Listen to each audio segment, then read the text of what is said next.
Assalamualaikum warahmatullahi wabarakatuh. Perkenalkan, nama saya Anggita Midecayani dengan NIM 2348201009. Di sini saya akan menyampaikan materi tentang penyakit ginjal. Sebelum itu, saya berterima kasih kepada Bapak Apoteker Rizky Yulion MFAM yang telah memberi kesempatan kepada saya untuk menyampaikan materi tentang penyakit ginjal ini. Apa itu ginjal?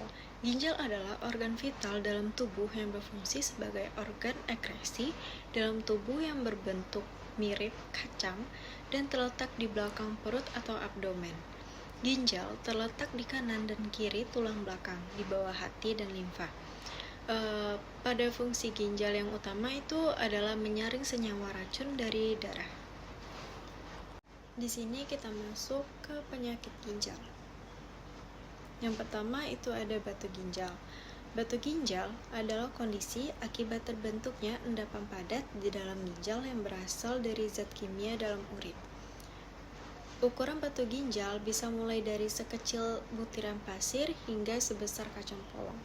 Pada gejalanya itu ada terasa nyeri di bagian bawah perut, terasa nyeri ketika buang air kecil, sakit perut yang tidak kunjung hilang, terus terdapat darah di dalam urin, demam atau meriang, urin mengeluarkan bau tidak sedap, dan urin yang keluar sangat sedikit atau bahkan tidak keluar sama sekali.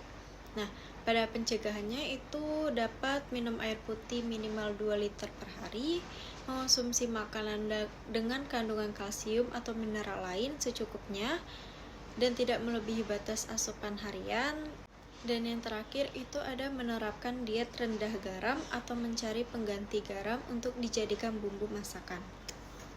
Pada penyebab batu ginjal itu ada kurang minum air, konsumsi garam berlebih, terlalu banyak protein hewani, konsumsi oksalat yang tinggi, masalah pada pencernaan, kondisi medis tertentu, dan yang terakhir itu mengonsumsi obat-obatan tertentu.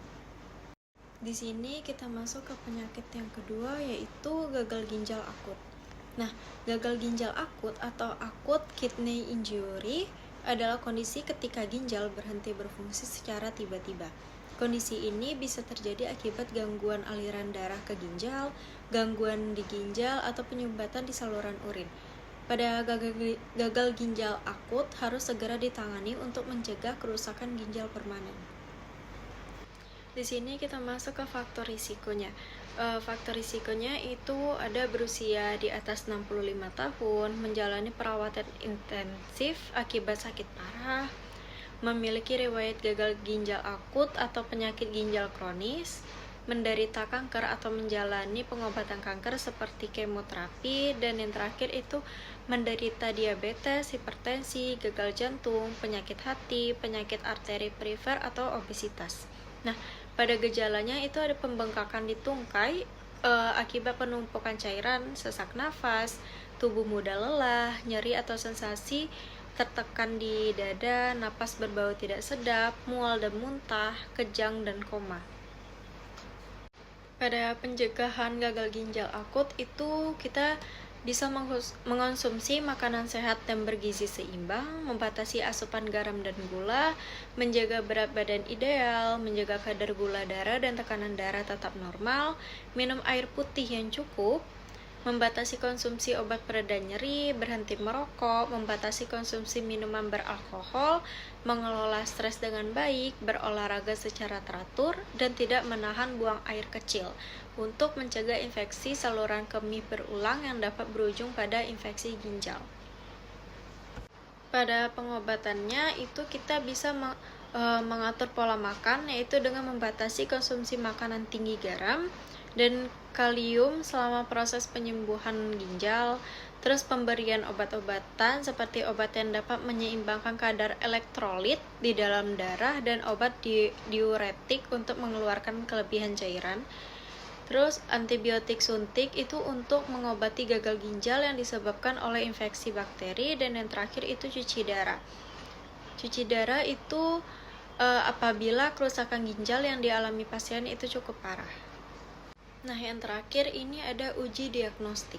Nah, pada uji diagnostik ini kita bisa melakukan cek darah, pemeriksaan fisik, USG ginjal, dan yang terakhir itu tes urin. Sekian penjelasan dari saya tentang penyakit ginjal. Apabila terdapat salah kata, saya mohon maaf dan semoga penjelasan dari saya itu bermanfaat buat pendengar yang lain. Dan saya akhiri, wabillahi taufiq wal hidayah. Wassalamualaikum warahmatullahi wabarakatuh.